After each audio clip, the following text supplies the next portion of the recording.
Bore da, a chroeso i Gwasanaeth Boreol Eglwys Dewi Sant ar y trydydd Sul yn hymor y Teyrnas.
Yn enw'r Tad a'r Mab a'r Ysbryd Glân.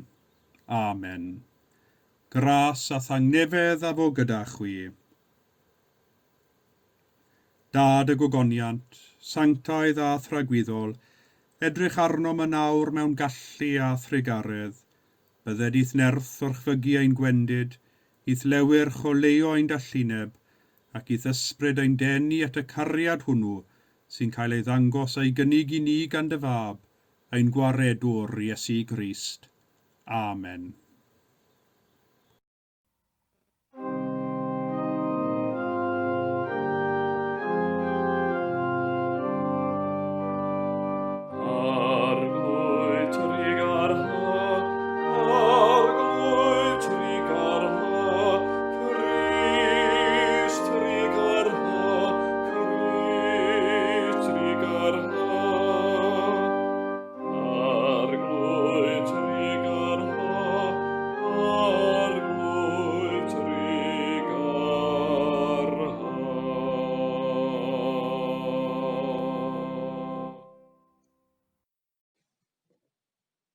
Felly, cyffeswn ein pechodau, a cheiso gan ein tad, ei fyddeiant a'i dangnefedd.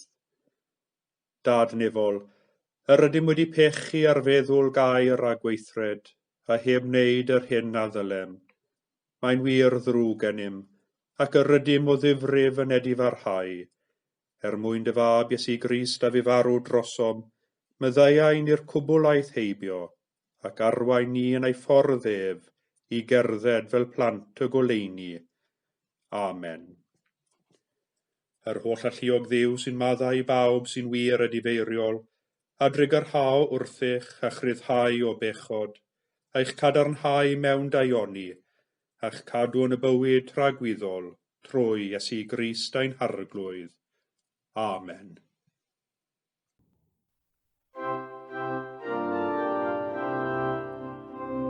Gogoniant i Dduw, gogoniant i Dduw, gogoniant yn y goruchaf. Gogoniant i Dduw, gogoniant i Dduw, gogoniant yn y goruchaf. Gogoniant yn y goruchaf i Dduw, ac ar y beiar tangnefedd, i'r rhai sydd wrth ei fodd. Molian nhw'n dibend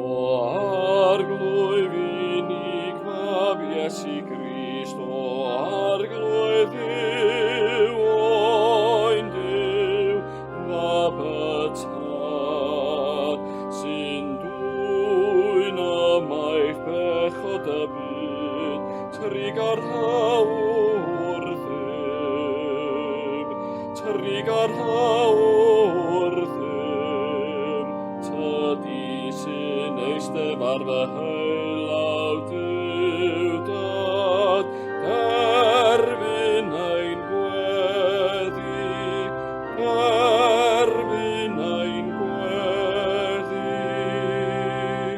oherwydd ti yn unig sy'n sanctaidd ti yn unig yw'r arglwydd ti yn unig o Grist gyda'r ysbryd glân sydd orych am yng ngogoniant diwdad.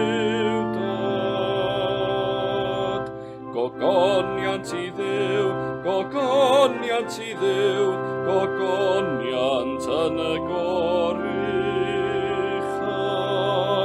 Amen.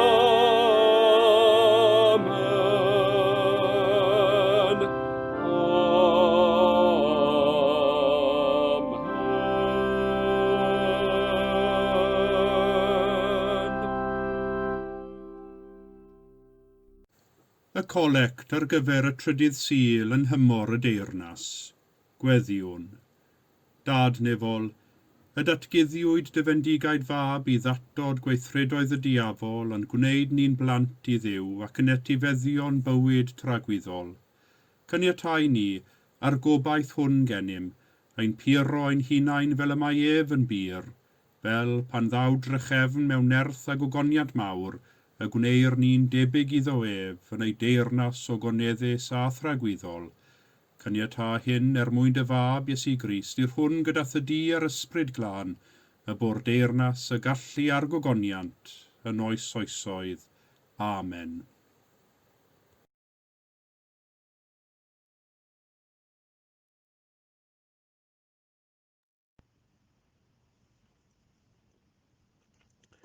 Yn yr amser hwnnw, chwiliaf Jerusalem a Llysernau, a chosbaf o rai sy'n ymysgu uwch ei gwaddod, ac yn dweud wrthynt eu hunain, ni na'r arglwydd na da na drwg. Yn rheithir eu cyfoeth a difethyr eu tai, codant dau, ond ni chant fyw ynddynt. Planant wynthanoedd, ond ni chant yfedau gwyn. Y mae dydd mawr yr arglwydd yn agos ac yn dod yn gyflym.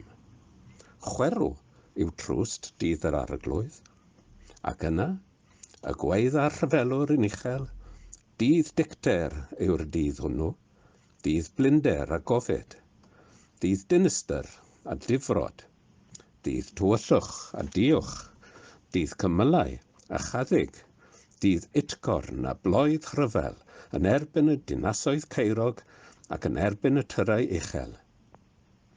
Mi ddodd a thrybini ar ddynion, a cherddant fel deithion, am iddynt bechu yn erbyn yr arglwydd. Tywelltir a'i gwaed fel swch, a'i cnawd fel tom, ac ni all ei harian na'i hair a'i gwaredu. Ar ddydd dicter yr arglwydd, ysir yr holl dir a than ei lyd, oherwydd gwnadd ddiwedd, ie, yn fuan, a'r holl drigolion y ddaear.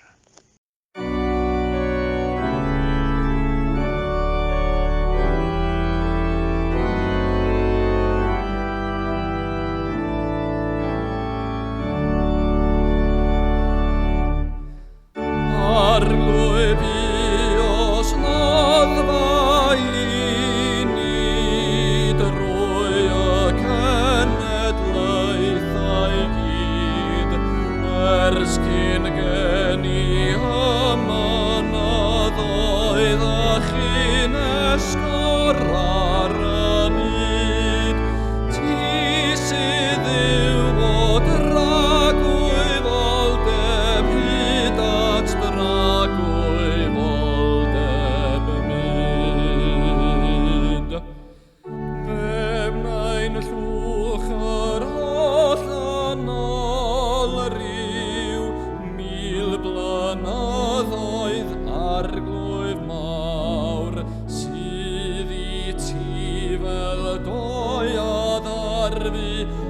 ac fel casgu tan y fawr, sgibi hwy ffwr fel braiddwyd, neu fel crynweth toddi ar lawr.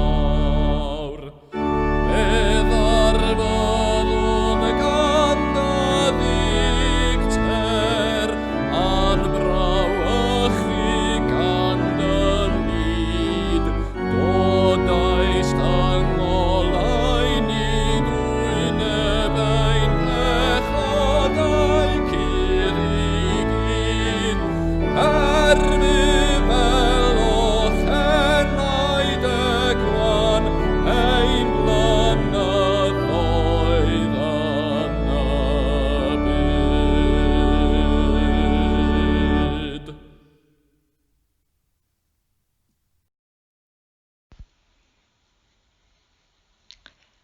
Gwrandewch Efengyl Crist yn ôl Sant Matthew.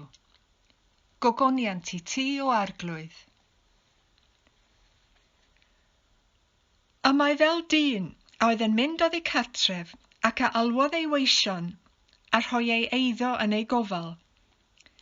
I un fe roddodd 5 cod o arian, i un arall 2, i un arall 1, i bob un yn ôl ei allu, ac fe aeth oddi cartref. Ar unwaith, aeth yr un a dderbyniodd 5 cod a masnachu a hwy, ac fe enillodd atynt 5 arall. Felly hefyd enillodd yr un a gafodd 2 god 2 arall atynt. Ond y sawl a dderbyniodd 1 god, aeth ef ymaith a chloddio twll yn y ddeiar a chuddio arian ei feistr. Ymhen cryn dipyn o amser daeth meistr y gweision hynny yn ôl, ac fe adolygodd ei cyfrifon hwy. Daeth yr un a dderbyniodd 5 cod a chyflwyno iddo 5 arall. Meistr, meddai, rhoddais 5 cod o arian yn fy ngofal, dyma 5 cod arall a enillais ei atynt. Ardderchog fy ngwas da a ffyddlon, meddai ei feistr wrtho. Buost yn ffyddlon wrth ofalu am ychydig, fe osodaf lawer yn dy ofal. Tir di ymuno yn llawenydd dy feistr. Yna, daeth yr un ar 2 god, a dywedodd, Meistr, rhoddais 2 god o arian yn fy ngofal. Dyma 2 god arall a enillais i atynt. Meddai ei feistr wrtho, ardderchog fy ngwas da a ffyddlon. Buost yn ffyddlon wrth ofalu am ychydig, fe osodaf lawer yn dy ofal. Tir di ymuno yn llawenydd dy feistr. Yna daeth yr un oedd wedi derbyn 1 god, a dywedodd, Meistr, gwyddwn dy fod yn ddyn caled, yn medi lle heodd eraill, ac yn casglu lle gwasgarodd eraill. Yn fy ofn, eithim a chuddio dy god o arian yn y ddeiar. Dyma i ti dy eiddo yn ôl. Atebodd ei feistr ef, y gwas drwg a diog. Yr oeddit yn gwybod, meddi, fy mod yn medi lle heodd eraill, ac yn casglu lle gwasgarodd eraill. Dylid felly fod wedi gosod fy arian yn y banc, a buasai fy eiddo wedi ennill llog erbyn i mi ddod i'w hawlio. Felly cymerwch y god o arian oddi arno, a rhowch chi i'r un a ganddo 10 cod, oherwydd i bawb y mae ganddo y rhoddir, a bydd ar ben ei ddigon, ond oddi ar yr hwn nad oes ganddo, fe gymerir hyd yn oed hynny sydd ganddo. A bwriwch y gwas diwerth i'r tywyllwch eithaf, bydd yno wylo a'r hincian danedd. Dyma Efengyl yr Arglwydd. Moliant i ti o Grist.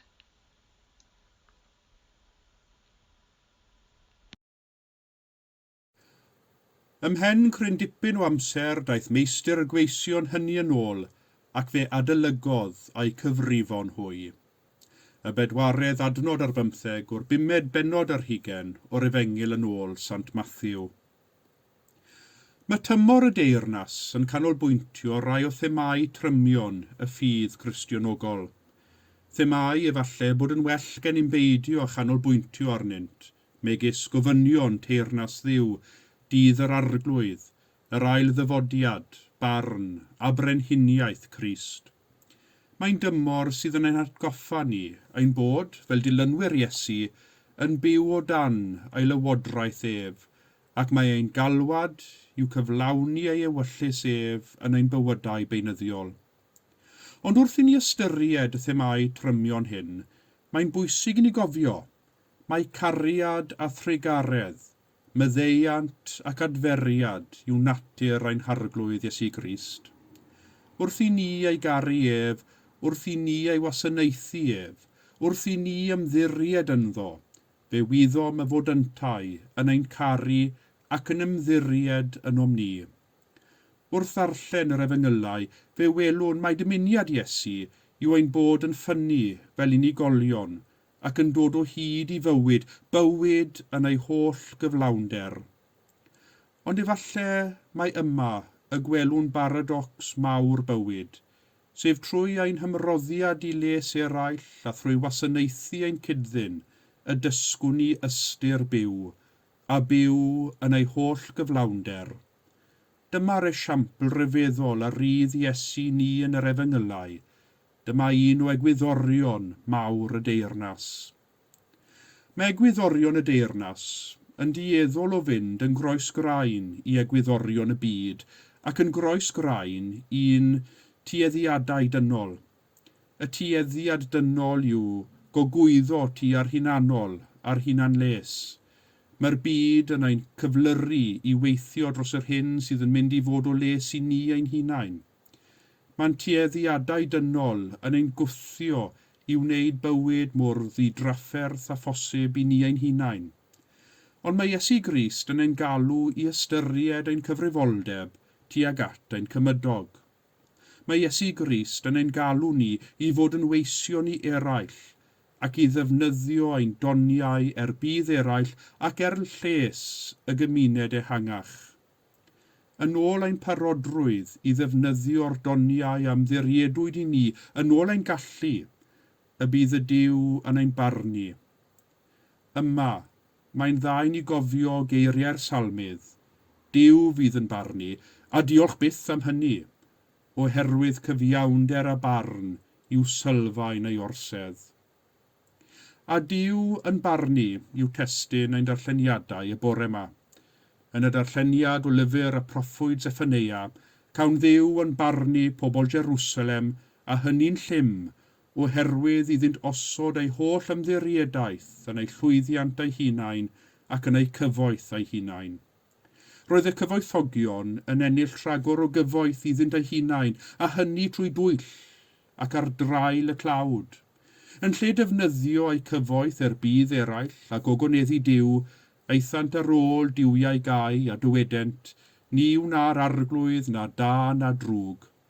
Roeddent yn rhy brysur yn adeiladu tai crand a phlannu gwynllanoedd, yn rhy brysur i weld y celedu dypryd oedd eu cymdogion yn ei ddioddef, heb sôn am estyn llaw o gymorth iddynt.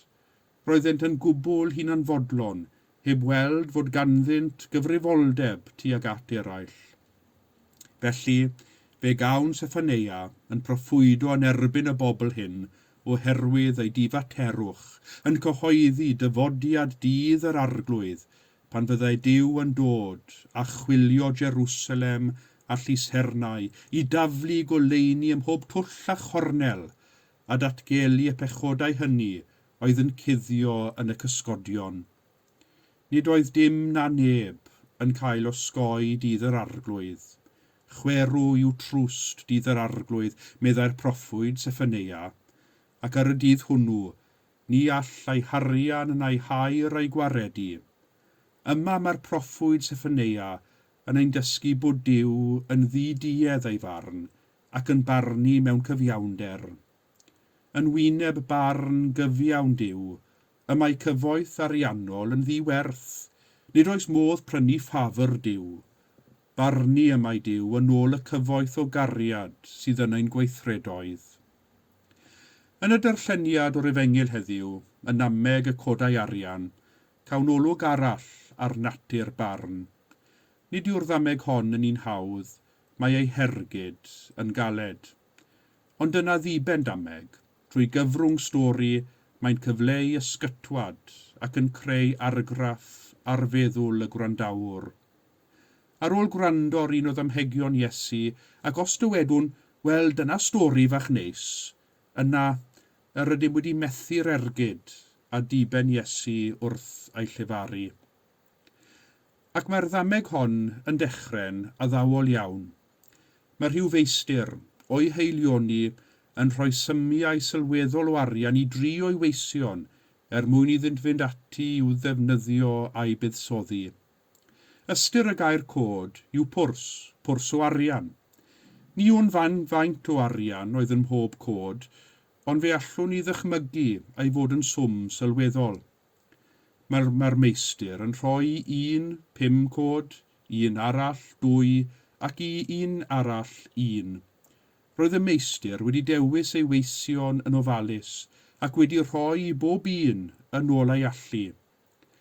Roedd e ddim yn disgwyl i'r un ohonynt wneud yr amosib, na chwaith gyflawni'r amosib ar arian hwn. Yr unig beth roedd y meistr yn ei ddisgwyl ganddynt oedd ei bod yn defnyddio'r arian yn ddoeth. Nid yw'r meistr yn rhoi unrhyw gyfarwyddyd iddynt ynglyn â beth i'w wneud ar arian. Roedd gan y 3 rwydd hynt i wneud fel y mynent ag ef. Ar ôl amser daeth y meistr yn ôl i adolygu ei cyfrifon. Roedd 2 o'r gweision wedi masnachu'n ddoeth ac felly wedi dyblu'r arian. I'r 2 hyn fe ddywedodd y meistr wrthynt, ardderchog fy ngwas da ffyddlon, bu os yn ffyddlon wrth ofalu am ychydig, fe osodaf lawer yn dofal. Roedd y 2 was hyn wedi bod yn ddigon dewr i anturio, i fod yn feiddgar, i fod yn fentrus, gan ddefnyddio ei gallu ddefnyddio'r arian a osodwyd yn ei gofal yn ddoeth. Yn ystod y cyfnod o aros i'r meistr ddychwelyd, fe ddefnyddiodd y 2 was eu hamser a'r arian yn ddoeth. Mawr oedd diolch y meistr iddynt, a mawr oedd ei gwobr ganddo. Ond mae un gwas bach ar ôl. Mae'n rhaid i mi gyfaddef bod fy nghydymdeimlad tuag at y gwas hwn yn fawr, a dwi'n siŵr wrth grefftio'r ddameg hon bod Iesu am i ni deimlo trigaredd tuag ato hefyd. Dyma'r gwas a oedd wedi derbyn 1 god o arian yn unig. Roedd cymaint o ofn y meistr arno fel yr aeth ati i guddio'r arian mwyn ei gadw'n ddiogel. Roedd yn rhy ofnus, neu falle yn ansicr o'i allu ei hun i anturio a defnyddio'r arian. Efallai bod ganddo ormod o ofn y canlyniadau petai'n colli'r cyfan a'r fenter a fydde'n methu. Mae'r rhan ohonom, dwi'n siŵr, yn gweld y gwas hwn yn cymryd o ddifrif a'i gyfrifoldeb o ddiogelu'r arian. Wedi'r cyfan, nid ei eiddo ef oedd yr arian hwn. Fe allwn ni ei ganmol am fod yn ofalus, yn gyfrifol ac yn ddoeth. Gwell fyddai rhoi yr arian yn ôl yn gyflawn na chyflwyno i'r meistr golledion. Ond na, a dyma i ni'r ergyd. Mae'r meistr yn ei alw yn was drwg a diog, am iddo wneud dim ymdrech o gwbl i ddefnyddio'r arian a rhoddwyd i ofal, heb hyd yn oed ei roi yn y banc mwyn iddo ennill llog. Pam y fath feirniadaeth hallt ac ysgytiol a'r condemniad terfynol, a bwriwch y gwas diwerth i'r tywyllwch eithaf. Does dim llawer o drigaredd yma. Ond cofiwn, mae dameg yw hon, ac mae geiriau hallt Iesu yno i roi ysgytwad i'w wrandawyr gwreiddiol fel i ninnau heddiw. Mae nifer yn meddwl mae cyfeirio'r ddameg hon tuag at y Phariseiaid oedd Iesu.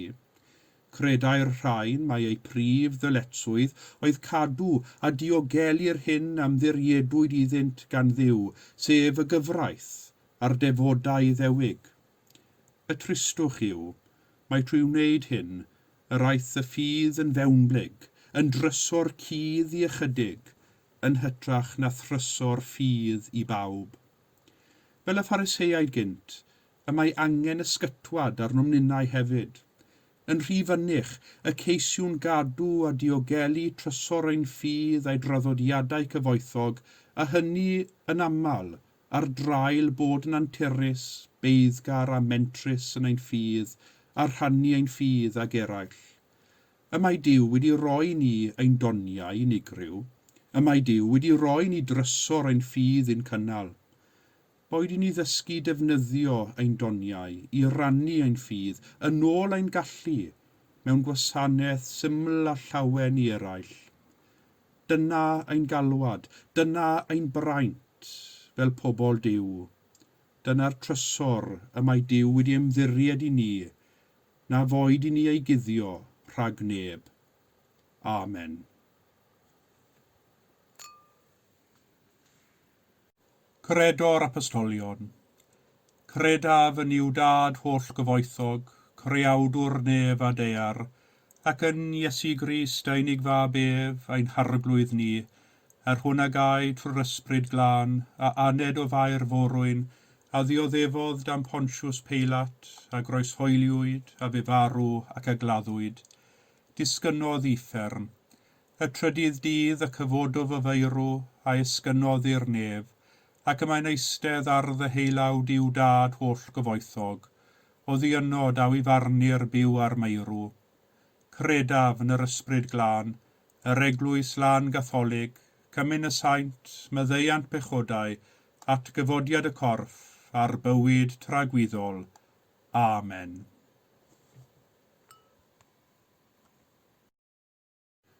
Gadewch i ni weddio'r Dduw, sy'n rhoi ni y doniau gyflawni gwaith y Teyrnas. Bydded i bawb sydd yn cyffesu denw fod yn stiwardiaid ffyddlon ar yr hyn ymddiriedwyd iddynt. Wrth i ni edrych am ddyfodiad Crist, gweddiwn dros yr Eglwys yng Nghymru a'r Eglwys fyd-eang, y bydd Cristionogion yn defnyddio eu doniau a'u hamser yn hael, yn gariadus yng ngwaith y Teyrnas. Dduw grasol, cliw ein gweddi. Lle mae masnachu ar droed yn y byd, ger o ddiynno anonestrwydd ac hunanoldeb. Dysga bawb yr angen sydd i rannu adnoddau'r byd yn decall ymhlith holl blant y llawr. Gweddiwn dros bawb sy'n siarad dros gyfiawnder yn wyneb wrth wynebiad ffyrnig, dros bawb sy'n condemnio llygredd bod hynny'n golygu colli ei bywoliaeth, dros bawb sy'n gwrthsefyll temtasiwn ac yn gwrthod cyfoeth, mwyn i'r byd fod yn lle tecach i bawb. Dduw grasol, cliw ein gweddi. Tyn bawb yn ein cymuned i mewn i Gwasanaeth, fel trwy ein gofal y dangoswn ni'n gilydd yn y pethau ymarferol, y gallwn ni frwydro yn erbyn ymlediad y coronafeirws yn ein cymunedau. Tywynad y gariad arnom ni, ein teuluoedd a'n ffrindiau, mwyn i ni fedru byw fel plant y goleuni. Arglwydd dduw grasol, cliw ein gweddi. Bydd gyda rhai sy'n dioddef mewn corff, meddwl neu ysbryd. Diolchwn i ti am y rhai sy'n defnyddio ei doniau, ei medr a'i profiad, i gwrdd ac ymateb i anghenion pobl eraill. Dduw grasol, cliw ein gweddi. Gwrando ni wrth i ni gofio rhai hynny a fu farw yn ffydd Crist. Yn ôl da ddiwydion, caniatáu ni gyda hwy, ran yn dy Teyrnas dragwyddol. Dduw grasol, cliw ein gweddi. Dad trigarog, derbyn y gweddiau hyn, mwyn dy fab ein gwaredwr Iesu Grist. Amen.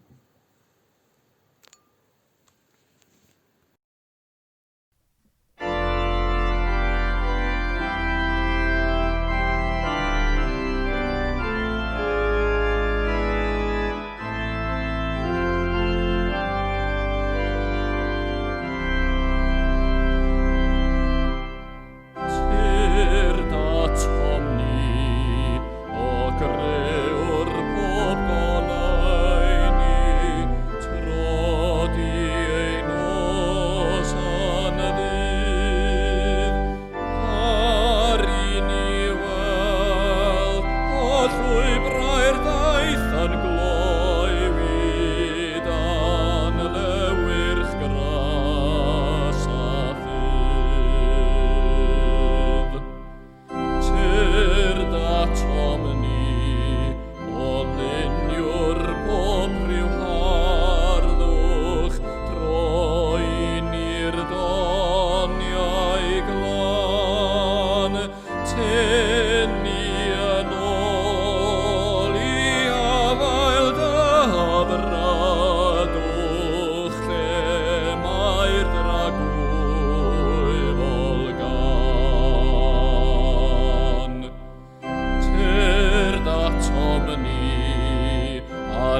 Deunydd pererinion, dwgni fforlesad, tadi dy hun sy'n tawys drwy dreialon, o derbyn ein mawrhad. Tyr da tomni, o dad ein harlwyf Iesu, un harwain ato heb, pan molwn fydd arlon sydd yn gwaredu, yn digaid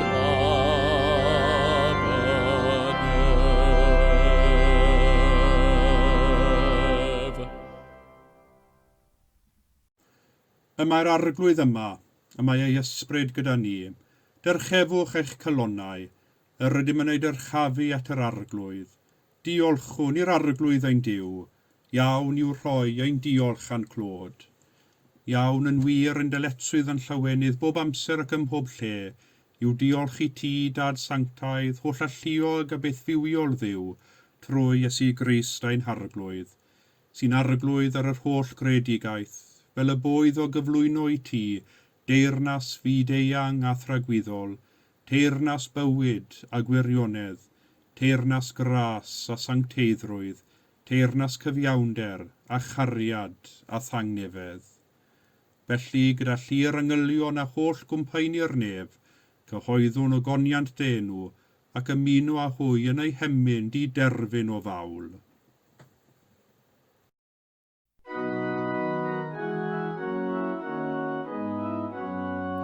Sanctaif, sanctaif, sanctaif arglwydd Duw gath ei hanner. Nefadau ar sy'n llawn o ffogoniant, llawn o ffogoniant. Hosanna, Hosanna, Hosanna yn y goruchaf. Bendigedig yw'r hwn sy'n dyfod yn enw'r arglwydd. Hosanna, Hosanna, Hosanna yn y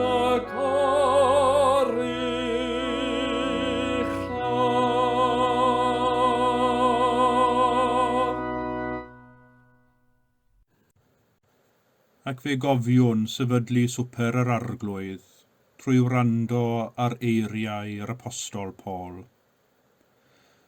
Oherwydd fe dderbynu Iesu oddi wrth yr arglwydd, yr hyn hefyd a droddodais i chwi, i'r arglwydd Iesu, y nos y brydychwyd ef, gymryd bara, ac wedi iddo ddiolch fe'i torodd a dweud, hwn yw fy nghorff, sydd er eich mwyn chwi, gwnewch hyn cof amdanaf. Yr un modd hefyd fe gymerodd y cwpan ar ôl swper gan ddweud, y cwpan hwn yw'r cyfamod newydd yn fy ngwaed i, gwnewch hyn bob tro ryfwch ef, cof amdanaf. Oherwydd bob tro byddwch yn bwyta'r bara hwn ac yn yfed y cwpan hwn, yr ydych yn cyhoeddi marwolaeth yr arglwydd hyd nes y daw. Ein tad, yr hwnnwyt yn y nefoedd, sancteiddiau'r denw, deled y deyrnas, gwneler dewyllus, megis yn y nef, felly ar y ddeiar hefyd. Dyroi ni heddiw ein bara beinyddiol, a maddau ni ein dyledion, fel y myddeiwn unna ein dyledwyr, ac nac arwain ni brofedigaeth, eithir gwared ni rhag drwg, canis eiddot ti o'r deyrnas, a'r gallu a'r gogoniant, yn oes oesoedd. Amen. Cymerwn enid i fyfyrio ar y cymyn bendigaid, ac ar o chymyn Iesu, gwnewch hyn cof amdanaf.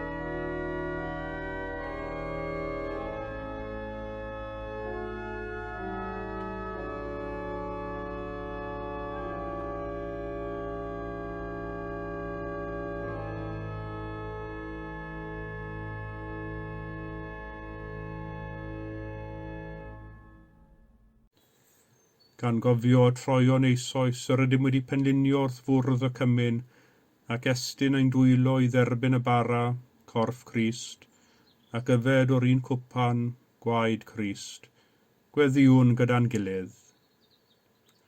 O wyn fydedig arglwydd, mewn undod ath bobl ffyddlon ledled y byd, ger bron pob allor yn dy eglwys lle dethlir yr Iwcharist, dymunwn offrymu ti fawl a diolch. Cyflwyna fi ti fy enaid am corff, gan deir ewellusio bod yn un a thyn wastadol, am na allaf yn awr dy dderbyn yn y sacrament, tyrd yn ysbrydol i'm calon, gwna fy hun yn un a thi, cofleidiaf di a chalon, meddwl ac enaid, na foed fyth i ddim dy wahanu di o ddiwrthif, fel y gallaf byw a marw yn dy gariad. Amen.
Diolchwch i'r arglwydd oherwydd graslon i'w ef, a'i gariad sy'n dragywydd.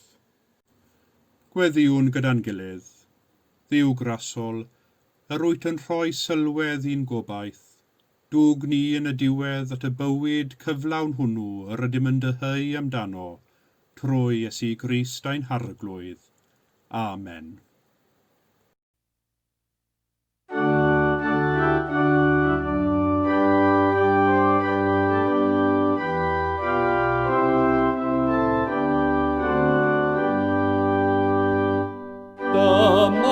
Geidwad i'r colliedig, meddyg i'r gwiwedig rai. Dyma un sy'n caru maddau i droseddwyr mawr ei bai. Diolch iddo, beth am gofio llwch a llawr. Brenin tragwyfol dy badiw, llywydd dy ar lawr ane. Byth ni weld tylwyth a'r ddau ar geidwad arall ond efe. Mae'n ddigon a tragwyddol fywyd yw. Mae'n rhoi bywyd ac ymgyledd i'r rhain gorwefan ei gwaed. Gwisgo'r noeth a golchi'r aflan, codi'r trian ar ei draed. Teilwng ydyw o'r goconiant oll am hyn.